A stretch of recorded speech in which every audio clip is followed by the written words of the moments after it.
আসসালামু আলাইকুম। আমন্ত্রণ বাংলাভিশন সংবাদের সাথে আছে সিফাত শারমিন। শুরুতেই বিআরবি কেবলস সংবাদ শিরোনাম। সংঘর্ষ, হামলা ও ধাওয়া পাল্টা ধাওয়ার মধ্যে ৮৩৮টি ইউনিয়নে ভোট। নরসিংদী, চট্টগ্রাম, কক্সবাজার ও কুমিল্লায় ৬ জন নিহত। সহিংসতার দায় নিতে নারাজ ইসি। ইউপি নির্বাচনে ঝগড়াঝাটি হয়েই থাকে মন্তব্য স্বরাষ্ট্রমন্ত্রীর। বাকশাল কায়েমের চেষ্টায় ভোট ব্যবস্থা ধ্বংস করেছে সরকার, অভিযোগ মির্জা ফখরুলের। জ্বালানির মূল্য বৃদ্ধির সিদ্ধান্ত রাজনৈতিক, জানিয়েছেন সচিব। সময় উপযোগী নয়, সরে আসা উচিত বললেন সংশ্লিষ্টরা। বাসে বর্ধিত ভাড়ার অতিরিক্ত আদায়ের অভিযোগ। রেইনট্রি হোটেলে শিক্ষার্থী ধর্ষণ মামলায় আপন জুয়েলার্সের সাফাত সহ ৫ জন খালাস। ৭২ ঘণ্টা পর ধর্ষণ প্রমাণিত হয় না, তাই মামলা না নেওয়ার সুপারিশ। দেশে একদিনে করোনায় মৃত্যু ১ জনে নেমেছে। ক্যাপসুল ৫০% কার্যকর, তাই ভ্যাকসিনের বিকল্প নেই বললেন স্বাস্থ্যমন্ত্রী। দেখছিলেন বিআরবি কেবলস সংবাদ শিরোনাম, এবারে বিস্তারিত। World Congress on information technology ২০২১ ministerial কনফারেন্সে মূল প্রবন্ধ পড়ছেন প্রধানমন্ত্রীর আইসিটি উপদেষ্টা সজীব জয়। দর্শক, আমরা এখন সরাসরি চলে যাচ্ছি তার বক্তব্যে। It's lobbying, which we feel is not really honest. So the e-procurement system, one of the goals of Digital Bangladesh is to eliminate any avenues of corruption. And the e-procurement system is one of those avenues. It eliminates corruption in government procurement. Once it's digitized, it is no longer, you are no longer able to manipulate, and bribery no longer works. MyGov is our government portal. We have developed our own GRP. We call it the Government Resource Planning. It is an ERP system that has been developed by Bangladeshi companies. Again,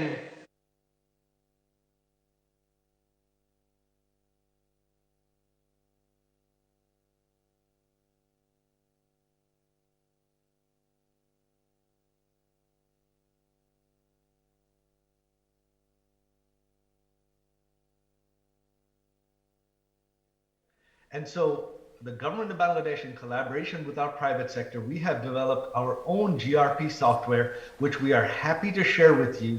It is far cheaper. It costs fraction to develop and deploy than anything from Oracle or SAP. We have an online e-grievance system. We have a real-time eKYC system, and we are about to launch our interoperable digital transaction platform, which is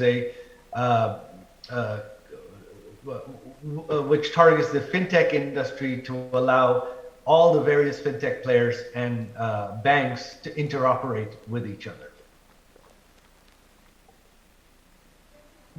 One of the targets of Digital Bangladesh has been to take our IT exports to $5 billion by the year 2025. We are well on that target.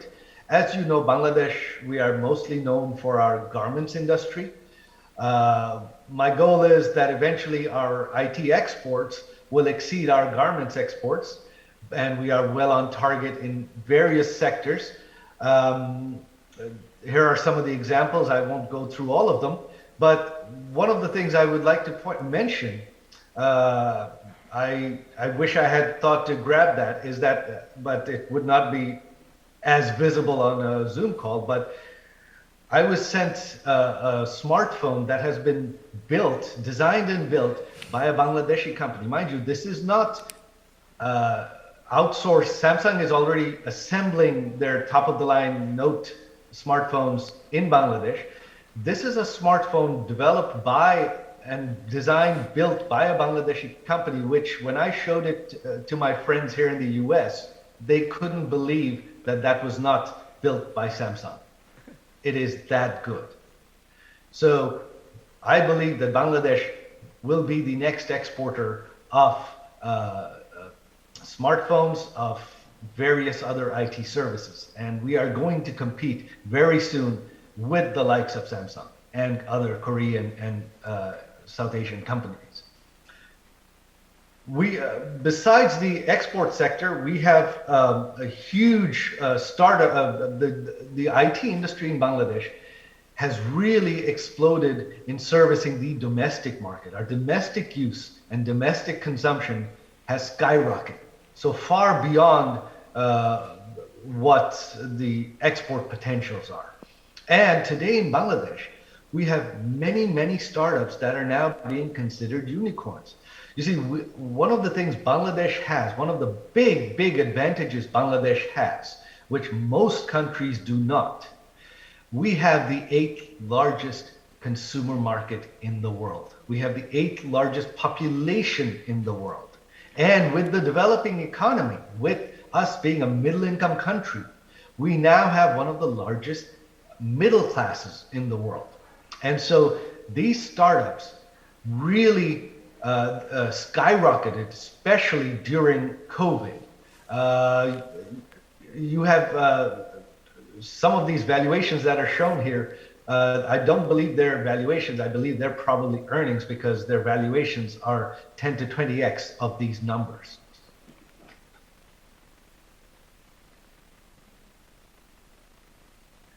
As Honorable Minister Palak mentioned, we are building and have built 39 total high-tech parks. These are special zones designed for the high-tech industry to come in and set up shop conveniently, quickly, easily. All the infrastructure is there, all the facilities are there.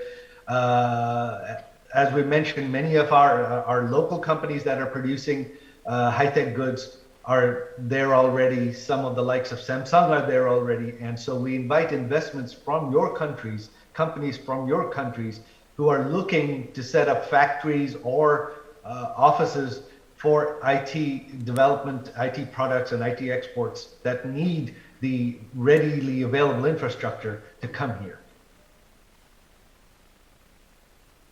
In order to make it attractive for IT industries, to attract IT investment and companies to Bangladesh, we are providing various incentives.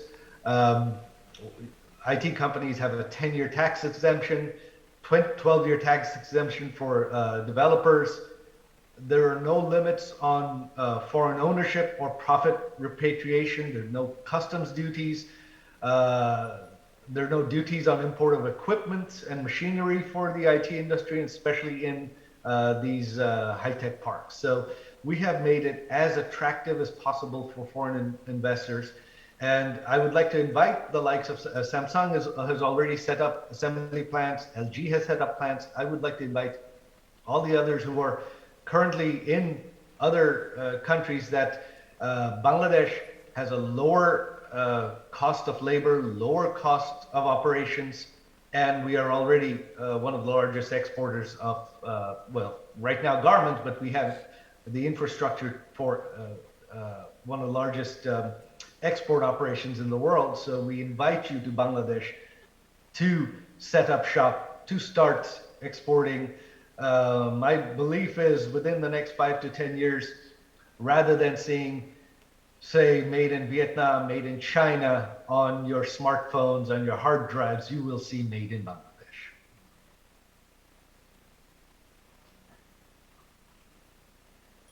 Due to superior, I would call it the superior management abilities and skills of our Awami League government. Even during COVID, our economy continued to grow. Our per capita income continued to grow. Digital Bangladesh played a critical role in that. Our government did not miss a beat. Our economy barely missed a beat. Our GDP growth, which had been at 8 and on target to hit, to reach 9, maybe even 10%, it did slow down. We went down to 5% growth. But we were one of only 2 Asian and South Asian economies to register a positive growth, despite the rest of the world being in recession. In 2019, our per capita income was 1,909, and in 2021, it's 2,554. So in spite of this, it continued to grow, and of course, e-commerce, mobile finance, internet bandwidth, these sectors boomed during COVID because of all economic activity moving online.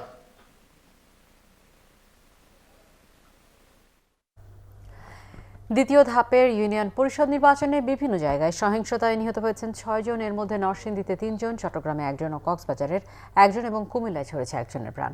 এছাড়া বিভিন্ন সংঘর্ষ, হামলা ও ধাওয়া পাল্টা ধাওয়ার মধ্য দিয়ে 115টি উপজেলায় 838টি ইউনিয়নে ভোট নেওয়া হয়। নরসিংদীর রায়পুরায় বাসগাড়ি ইউপি নির্বাচনে কেন্দ্র দখল নিয়ে দুই গ্রুপের সংঘর্ষে 3 জন নিহত হয়েছেন, আহত হয়েছেন আরও 4 জন। সকালে উপজেলার বাসগাড়ি বাজারে এ সংঘর্ষ হয়। অন্যদিকে রায়পুরার আমিরগঞ্জ ইউনিয়নের করিমগঞ্জ সরকারি প্রাথমিক বিদ্যালয়ে ককটেল বিস্ফোরণে আহত হন বেশ কয়েকজন। গোপালগঞ্জের কাশিয়ানী উপজেলার 6 নম্বর রাতিল ইউনিয়ন পরিষদ নির্বাচনে কেন্দ্র দখলের চেষ্টা করে এক প্রার্থীর সমর্থকরা। এতে কিছু সময় ভোট নেওয়া বন্ধ রাখা হয়। পঞ্চগড়ের বাংলাবান্ধায় বাঁশের লাঠি নিয়ে কেন্দ্রে ঢুকে ব্যালট ও সিল ছিনতাই করা হয়। সিপাইপাড়া সরকারি প্রাথমিক বিদ্যালয় কেন্দ্রে এ ঘটনা ঘটে। মাদারীপুরের কালকিনিতে ভোট শুরু হতেই আওয়ামী লীগ ও বিদ্রোহী প্রার্থী সমর্থকদের মধ্যে সংঘর্ষ হয়। এ সময় শতাধিক বোমা বিস্ফোরণ ঘটিয়ে আতঙ্ক সৃষ্টি করে দুর্বৃত্তরা। এদিকে কক্সবাজার সদরের খুরুশকুল ইউনিয়নে তেতইয়া ভোট কেন্দ্রে দুই প্রার্থীর সমর্থকদের সংঘর্ষে 1 জন নিহত হয়েছেন, 4 জন গুলিবিদ্ধ সহ আহত হয়েছেন অন্তত 12 জন। কুমিল্লার মেঘনা উপজেলার আমিরাবাদ কেন্দ্রে নৌকা ও দলের বিদ্রোহী প্রার্থীর সমর্থকদের সংঘর্ষে শাওন মিয়া নামে এক যুবক নিহত হন। এ ঘটনায় আহত হয়েছেন অন্তত 20 জন। চট্টগ্রামের ফটিকছড়ির লেলাং ইউনিয়নে 2 মেম্বার প্রার্থী সমর্থকদের সংঘর্ষে 1 জন নিহত হয়েছেন। 8 নম্বর ওয়ার্ডের তোফাইল আহমেদ সরকারি প্রাথমিক বিদ্যালয় কেন্দ্রে এ ঘটনা হয়। সীতাকুণ্ডে সোনাইছড়ি ইউনিয়নের 4 নম্বর ওয়ার্ডে ভোট শুরুর আগে আধিপত্য বিস্তারের চেষ্টা করে 2 মেম্বার প্রার্থী সমর্থকরা। এ সময় ঢাকা চট্টগ্রাম মহাসড়ক প্রায় 1 ঘন্টা অবরোধ করে রাখা হয়। এদিকে বগুড়া শিবগঞ্জ উপজেলার বিহার ইউপি নির্বাচনে একটি কেন্দ্রে সন্ত্রাসী হামলা ঠেকাতে রাবার বুলেট ছোড়ে পুলিশ। আতঙ্কিত হয়ে পড়ে সাধারণ ভোটাররা। সাতক্ষীরা সদর উপজেলায় সহিংসতায় নৌকা প্রতীকের চেয়ারম্যান প্রার্থী সহ 8 জন আহত হন। বৈকারি ইউনিয়নে এ ঘটনা ঘটে। আহতদের মধ্যে 5 জনকে সাতক্ষীরা সদর হাসপাতালে চিকিৎসা দেওয়া হচ্ছে। কেন্দ্রে যেতে বাধা, ভোট কেন্দ্রের বাইরে ককটেল বিস্ফোরণ ও হামলা সংঘর্ষের মধ্য দিয়ে শেষ হয়েছে শরীয়তপুরের 9টি ইউনিয়নের ভোট নেওয়া। মেহেরপুরের মুজিবনগরের মহাজনপুরে নৌকা ও বিদ্রোহী প্রার্থী সমর্থকদের মধ্যে ধাওয়া পাল্টা ধাওয়া হয়। পরিস্থিতি নিয়ন্ত্রণে গুলি ছোড়ে পুলিশ। এদিকে উৎসব মুখর পরিবেশ ও 5 স্তরের নিরাপত্তার মধ্য দিয়ে ভোট নেওয়া হয় রংপুরের 2 উপজেলার 18টি ইউনিয়নের নির্বাচনে। বিচ্ছিন্ন হামলা হয় নাটোরের বড়াইগ্রাম উপজেলার চান্দাই ইউনিয়নের চান্দাই উচ্চ বিদ্যালয় ভোট কেন্দ্রে। এ সময় নৌকা প্রার্থীর 3 জন আহত হন। এদিকে নগর ইউনিয়নের ধনাইদহ মাদ্রাসা কেন্দ্রে 2 প্রার্থীর সমর্থকদের মধ্যে ধাক্কাধাক্কির ঘটনা ঘটে। এছাড়া দেশের বিভিন্ন জায়গায় বিচ্ছিন্ন ঘটনায় 838টি ইউনিয়ন পরিষদের নির্বাচনে ভোট নেওয়া হয়। Banglavision news desk. স্বরাষ্ট্রমন্ত্রী আসাদুজ্জামান খান বলেছেন, ইউনিয়ন পরিষদ নির্বাচনে ঝগড়াঝাটি হয়েই থাকে, তবে সুষ্ঠু এবং নিরপেক্ষ নির্বাচনের জন্য কাজ করছে নিরাপত্তা বাহিনী। বৃহস্পতিবার সচিবালয়ে সাংবাদিকদের তিনি এসব কথা বলেন। এই ইউপি নির্বাচন এটা সবসময় আপনারা দেখে আসছেন, এটা গোষ্ঠীর নির্বাচন, আধিপত্যের নির্বাচন, এটা সবসময় একটু ঝগড়াঝাটি হয়েই থাকে। তা এই আমাদের যেটা হয়েছে, এটা বেশ কয়েকটি জায়গায় আমরা হতাহতের ঘটনা আমরা দেখছি। পুলিশ যথাযথভাবেই আইডেন্টিফাই করেছে তাদেরকে, এবং যারা দোষী ব্যক্তি তাদেরকে অ্যারেস্ট করে ফেলেছে ইতিমধ্যেই। সুষ্ঠু নির্বাচন, নিরপেক্ষ নির্বাচন করার জন্য তারা কাজ করে যাচ্ছে। নির্বাচন কমিশন সচিব মোহাম্মদ হুমায়ুন কবির খন্দকার বলেছেন, ইউপি নির্বাচনে হতাহতের ঘটনায় কমিশন ব্যথিত, তবে নির্বাচনী সহিংসতার দায় ইসির নয়। ৮,৪০০ ভোট কেন্দ্রের মধ্যে 10টিতে বিচ্ছিন্ন ঘটনা ঘটলে প্রিজাইডিং অফিসার ভোট বন্ধ করে দেন বলে জানান নির্বাচন কমিশন সচিব। মাননীয় কমিশন ব্যথিত কারণ এটি আমরা কখনো চাইব না যে রাষ্ট্রের একজন নাগরিকও যে কোনো কারণে হোক নিহত হোক। আমরা মনে করি এখানে ল এনফোর্সিং এজেন্সি, জেলা ম্যাজিস্ট্রেট এবং রিটার্নিং অফিসার, নির্বাচনী কর্মকর্তা সবাই অত্যন্ত অ্যাক্টিভ ছিলেন এবং তারা চেষ্টা করেছেন ভালো কাজ করার জন্য, এবং সেই কারণে ভোটটি সুষ্ঠু হয়েছে। একটি কথা মনে রাখতে হবে, ইউনিয়ন পরিষদ কিন্তু নির্বাচনটি ঘরে ঘরে কিন্তু প্রতিযোগিতা হয়, পাড়ায় পাড়ায় প্রতিযোগিতা হয়। আপনারা দেখবেন একটি পাড়া আরেকটি পাড়ার উপর প্রভাব বিস্তার করতে চান, এই প্রভাব বিস্তার করার একটা প্রতিযোগিতা কিন্তু ইউনিয়ন পরিষদের মধ্যে থাকে, এবং প্রার্থী যারা তারা অতি আবেগী হয়ে যান বিজয়ের জন্য। এই সকল কারণেই কিন্তু এই যে নির্বাচনী সহিংসতা হয়ে থাকে। তো তারপরেও আমি বলবো যে ঘটনাগুলো ঘটেছে এটার জন্য নির্বাচন কমিশন মনে করে এই ঘটনাগুলো না ঘটলে আরও ভালো হতো, এবং আমরা মনে করি যে নেক্সট টাইম আরও ভালো ইলেকশন হবে। বিএনপি মহাসচিব মির্জা ফখরুল ইসলাম আলমগীর বলেছেন, সুপরিকল্পিতভাবে আবারও বাকশাল কায়েমের চেষ্টা করছে আওয়ামী লীগ। তারই অংশ হিসেবে বিচার ব্যবস্থা ও নির্বাচন ব্যবস্থাকে ধ্বংস করা হয়েছে বলেও জানান তিনি। ৭ নভেম্বর বিপ্লব ও সংহতি দিবসের অনুষ্ঠানে একথা বলেন মির্জা ফখরুল। এ সময় তিনি আবারও তত্ত্বাবধায়ক সরকারের অধীনে নির্বাচনের দাবি জানান। বৃহস্পতিবার বিকেলে ঢাকা রিপোর্টার্স ইউনিটি মিলনায়তনে বিপ্লব ও সংহতি দিবসের তাৎপর্য নিয়ে সেমিনার করে বিএনপি। এ সময় বক্তারা জাতীয় জীবনে বিপ্লব ও সংহতি দিবসের নানা দিক তুলে ধরেন।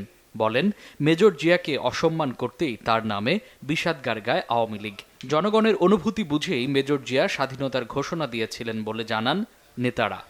আমি আজকে শেখ হাসিনাকে বলবো, আপনি দয়া করে এই পীরখানায় 56 জন সেনা কর্মকর্তা যে নাই হয়ে গেল, তাদের সন্তানদেরকে এনে একটু প্রেস ক্লাবের সামনে দাঁড়া করান, এবং দেশটা যদি আবার কখনো সত্যিকারের স্বাধীন এবং গণতান্ত্রিক দেশ হিসেবে আমরা প্রতিষ্ঠিত করতে পারি, তাহলে সেনা হত্যাতে সবচেয়ে বেশি অর্থাৎ 1 নম্বর হবেন শেখ হাসিনা। জনগণের মধ্যে নাবিশ্বাস উঠেছে, এই সরকারকে আর দেখতে চায় না। এই সরকারকে হটাতে হবে। সরকারকে হটাতে না পারলে আমরা গণতন্ত্র পুনরুদ্ধার করতে পারবো না। সেমিনারে বিএনপি মহাসচিব বলেন, বিচার ব্যবস্থাকে পুরোপুরি দলীয়করণ করেছে আওয়ামী লীগ।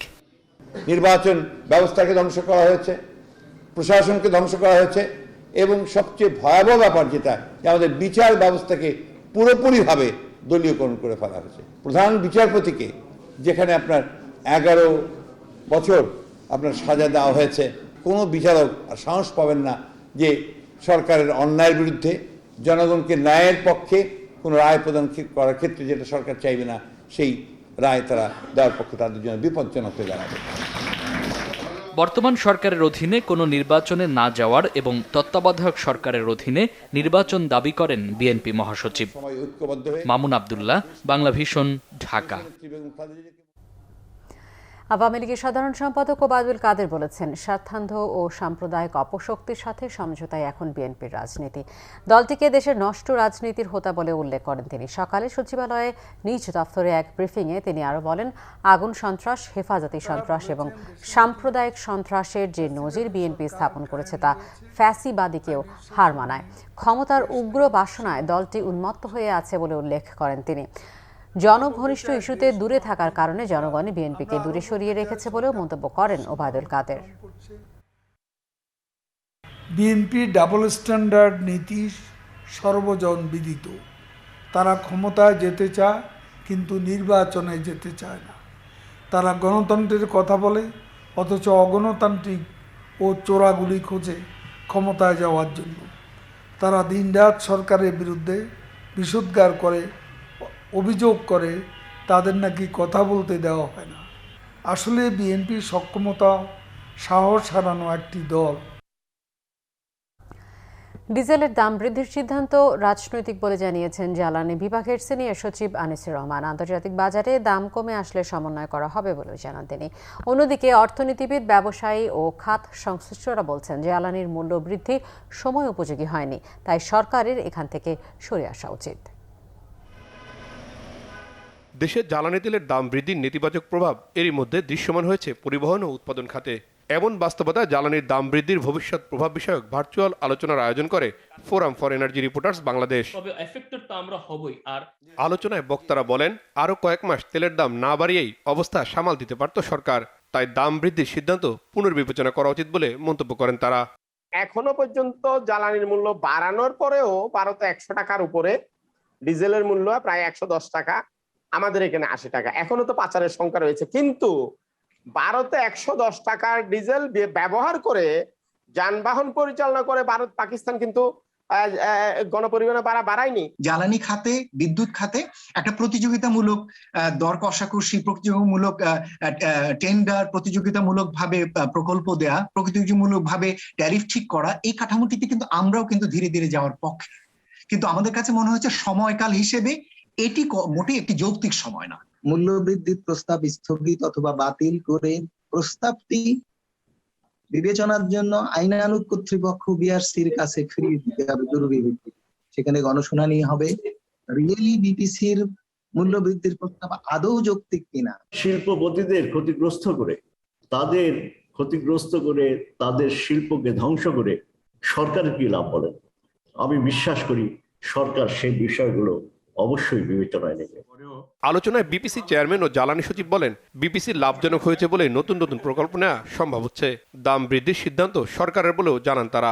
মূল্য বৃদ্ধির ব্যাপারে চূড়ান্ত সিদ্ধান্ত নেওয়ার এখতিয়ার বিপিসি নেই, কারণ বিপিসি যেটা করে সরকারের পক্ষে জ্বালানি আমদানি, এটা একটি সম্পূর্ণ আমদানি নির্ভর একটি প্রতিষ্ঠান, যে সরকারের জ্বালানির আমদানি করে এবং সেটা আমদানির পরে মানুষের কাছে বা যেখানে যেখানে দরকার সেখানে এটি বিতরণ করে, এবং এই ম্যানেজমেন্টের কাজটি হলো বিপিসি মৌলিক কাজ। সরকারের রাজনৈতিক সিদ্ধান্ত ছাড়া এত বড় কাজ কি আমরা আমলারা করতে পারি? অবশ্যই না, করিও নি, কখনই কশ্মিন কালো হয়নি। রাজনৈতিক সিদ্ধান্ত রাজনৈতিক সরকারের অধীনে আমরা চাকরি করি, রাজনৈতিক সিদ্ধান্তই হয়, সেটা আমরা বাস্তবায়ন করি। আশ্বস্ত করতে চাই, আন্তর্জাতিক বাজারে দাম কমলে আমি যতদিন থাকি ততদিন আমরা সমন্বয় করবো ইনশাআল্লাহ। আর যদি বেড়ে যায় কি হবে সেটা এই মুহূর্তে আমি বলতে পারছি না। দেশের বাজারে পেট্রোল ও অকটেনের দাম বৃদ্ধির সম্ভাবনা নেই বলেও জানান আলোচকরা। রিশান নাসরুল্লাহ, বাংলাভিশন, ঢাকা। জ্বালানি তেলের দাম বৃদ্ধির সাথে সমন্বয় করে সরকার নির্ধারিত বাড়তি ভাড়ার চেয়েও যাত্রীদের কাছ থেকে অতিরিক্ত আদায় করছে কোনো কোনো পরিবহন। অনেক বাসেই নেই ভাড়ার তালিকা। বৃহস্পতিবার রাজধানীতে ভ্রাম্যমাণ আদালতের অভিযানে বেশ কিছু বাসকে জরিমানা করা হয়েছে। অভিযানের দায়িত্বরতরা জানালেন, সরকার নির্ধারিত ভাড়ার চেয়েও বেশি আদায়ের প্রবণতা রয়েছে। সেসব বাসকে চিহ্নিত করে তাদের বিরুদ্ধে ব্যবস্থা নেওয়া হচ্ছে। একই সাথে ডিজেল ও সিএনজি চালিত গাড়িকে আলাদাভাবে চেনার জন্য লাগিয়ে দেওয়া হচ্ছে স্টিকার। বাস চালকরা বলছেন, মালিকদের পক্ষ থেকে নতুন ভাড়ার তালিকা এখনও দেওয়া হয়নি, এরপরও নেওয়া হচ্ছে বাড়তি ভাড়া। রাজধানীতে বাসে সিটিং সার্ভিস ও গেট লক ব্যবস্থা থাকবে না। বাস মালিকদের গতকালের ঘোষণাও জানেন না পরিবহন শ্রমিকরা। ধর্ষণের আলামত না থাকায় রাজধানীর বনানীর রেইন ফ্রি হোটেলে 2 শিক্ষার্থী ধর্ষণ মামলায় আপন জুয়েলার্সের কর্ণধার দিলদার আহমেদের ছেলে শাফাত আহমেদ সহ 5 জনকে খালাস দিয়েছে আদালত। ঢাকার নারী ও শিশু নির্যাতন দমন ট্রাইব্যুনালের বিচারক বেগম কামরুন নাহার এই রায় দিয়েছেন। 3 দিন পর ধর্ষণের কোনো প্রমাণ পাওয়া যায় না উল্লেখ করে 72 ঘণ্টা পার হয়ে গেলে ধর্ষণ মামলা না নেওয়ার নির্দেশনা দেয় আদালত। বাদী এজাহারে মিথ্যা তথ্য দিয়েছে উল্লেখ করে রায়ে বলা হয়েছে, হোটেলের কেউ ধর্ষণের ঘটনা ঘটার বিষয়ে জানে না। 38 দিন পর মামলা করা হলেও বাদী হোটেলে স্বেচ্ছায় গিয়েছিলেন বলে প্রমাণ মিলেছে। শাফাতের ডিভোর্সি স্ত্রী পিয়াসা প্ররোচনায় মিথ্যা মামলা করে আদালতের 94 দিন সময় নষ্ট করেছে বলেও রায়ের পর্যবেক্ষণে বলা হয়েছে।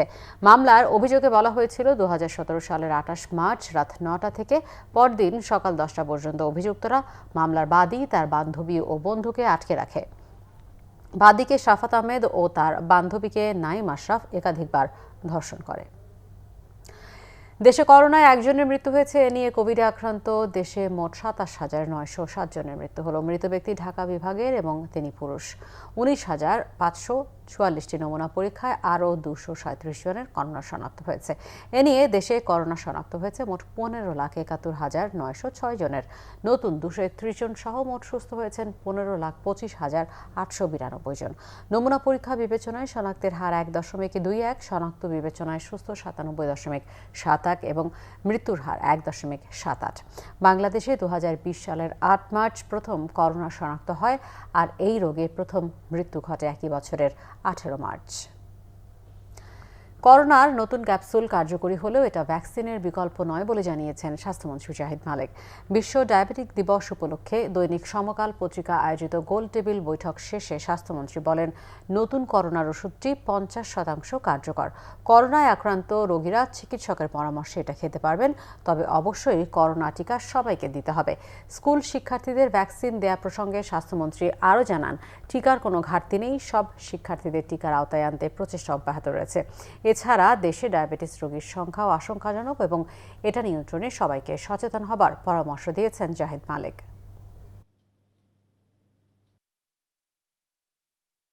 এই ইস্যুটি কিন্তু ভ্যাকসিনের পরিবর্তে নয়, কিন্তু আপনাদের ভ্যাকসিন নিতেই হবে। ভ্যাকসিনের কার্যকারিতা ভিন্ন, এটা লং টার্ম কার্যকারিতা, আর এটা হলো একটা ট্যাবলেট। সেটা যখন অসুস্থ হয় তখন এই ট্যাবলেটটি নিরাময়ের জন্য খেতে হয়, কাজে এটা ভ্যাকসিনের কোনো বিকল্প নয়। তথ্য প্রযুক্তির অপব্যবহার ও জালিয়াতির চ্যালেঞ্জ মোকাবেলায় তথ্য প্রযুক্তিবিদদের সজাগ থাকার আহ্বান জানিয়েছেন রাষ্ট্রপতি মোহাম্মদ আব্দুল হামিদ। তথ্য ও যোগাযোগ প্রযুক্তির বিশ্ব সম্মেলনের 25তম আসর world Congress on information technology এর উদ্বোধনী অনুষ্ঠানে রাষ্ট্রপতি কথা বলেন। 4 দিনব্যাপী এই সম্মেলনের উদ্বোধনী অনুষ্ঠানে রাষ্ট্রপতি বলেন, ডিজিটাল বাংলাদেশ আর স্বপ্ন নয়, বাস্তব। 2009 সালে 8 লাখ মানুষ ইন্টারনেট সেবা পেত, বর্তমানে ইন্টারনেট ব্যবহারকারীর সংখ্যা 12 কোটির বেশি। শতাধিক নাগরিক সেবা অনলাইনে ঘরে বসে পাওয়া সহ ডিজিটাল বাংলাদেশের নানা সুবিধার কথা তুলে ধরেন রাষ্ট্রপতি। চতুর্থ শিল্প বিপ্লবের চ্যালেঞ্জ মোকাবেলা ও সম্ভাবনাকে কাজে লাগাতে দেশের যুব সম্প্রদায়কে দক্ষ করে গড়ে তোলার উপরও জোর দেন আব্দুল হামিদ। বগুড়া শহীদ জিয়াউর রহমান মেডিকেল কলেজ হাসপাতালে বকশিশ কম দেওয়ার কারণে অক্সিজেন মাস্ক খুলে দেয় বিকাশ নামে এক রোগীর মৃত্যুর ঘটনায় অভিযুক্ত ওয়ার্ড বয় আসাদুল ইসলাম মীর ধলু মিয়াকে গ্রেফতার করেছে র্যাপিড অ্যাকশন ব্যাটালিয়ন র্যাব। বুধবার দিবাগত রাতে রাজধানী থেকে তাকে গ্রেফতার করা হয়। দুপুরে কারওয়ান বাজারে র্যাবের মিডিয়া সেন্টারে ব্রিফিংয়ে লিগ্যাল অ্যান্ড মিডিয়া উইংয়ের পরিচালক কমান্ডার খন্দকার আল মঈন জানান, বগুড়ায় বকশিসে টাকা না পেয়ে অক্সিজেন মাস্ক খুলে দেয় রোগীর মৃত্যুর ঘটনায় অভিযুক্ত ওয়ার্ড বয় আসাদুল ইসলাম মীর ধলুকে বৃহস্পতিবার ভোরে রাজধানীর আবদুল্লাপুর থেকে গ্রেফতার করা হয়েছে। র্যাব কর্মকর্তা জানান, মঙ্গলবার সড়ক দুর্ঘটনায় বিকাশ গুরুতর আহত হলে বগুড়ার ওই হাসপাতালে ভর্তি করা হয়। এ সময় ওয়ার্ড বয় ধলু বকশিশ দাবি করে, তবে কাছে টাকা না থাকায় বিকাশের বাবা দাবিকৃত টাকার চেয়ে কম দেন। এতে ওয়ার্ড বয় রেগে গিয়ে রোগীর অক্সিজেন মাস্ক খুলে দেয়। এর পরপরই বিকাশের শ্বাসকষ্ট শুরু হয়। পরে চিকিৎসক এসে রোগীকে মৃত ঘোষণা করেন। ঘটনার পর সেখান থেকে পালিয়ে যান ওয়ার্ড বয় আসাদুল ইসলাম মীর ধলু। সংবাদ শেষ করব বিআরবি কেবলস শিরোনামগুলো আরও একবার জানি। সংঘর্ষ, হামলা ও ধাওয়া পাল্টা ধাওয়ার মধ্যে 838টি ইউনিয়নে ভোট। নরসিংদী, চট্টগ্রাম, কক্সবাজার ও কুমিল্লায় 6 জন নিহত। সহিংসতার দায় নিতে নারাজ ইসি। ইউপি নির্বাচনে ঝগড়াঝাটি হয়েই থাকে, মন্তব্য স্বরাষ্ট্রমন্ত্রীর। বাকশাল কায়েমের চেষ্টায় ভোট ব্যবস্থা ধ্বংস করেছে সরকার, অভিযোগ মির্জা ফখরুলের। জ্বালানির মূল্য বৃদ্ধির সিদ্ধান্ত রাজনৈতিক জানিয়েছেন সচিব। সময় উপযোগী নয়, সরে আসা উচিত বললেন সংশ্লিষ্টরা। বাসে বর্ধিত ভাড়ার অতিরিক্ত আদায়ের অভিযোগ। রেইনট্রি হোটেলে শিক্ষার্থী ধর্ষণ মামলায় আপন জুয়েলার্সের শাফাত সহ 5 জন খালাস। 72 ঘণ্টা পর ধর্ষণ প্রমাণিত হয় না, তাই মামলা না নেওয়ার সুপারিশ। দেশে একদিনে করোনায় মৃত্যু 1 জনে নেমেছে। ক্যাপসুল 50% কার্যকর, তাই ভ্যাকসিনের বিকল্প নেই বললেন স্বাস্থ্যমন্ত্রী। এই ছিল এখনকার মতো। পরের সংবাদ রাত 10:30টায় দেখার আমন্ত্রণ রইল। এছাড়া বাংলাভিশন সংবাদ ও সংবাদ সংশ্লিষ্ট অনুষ্ঠান দেখতে ভিজিট করুন www.bbnews24.com ও facebook.com/banglavision news এবং সাবস্ক্রাইব করুন youtube.com/banglavision news। ধন্যবাদ সবাইকে।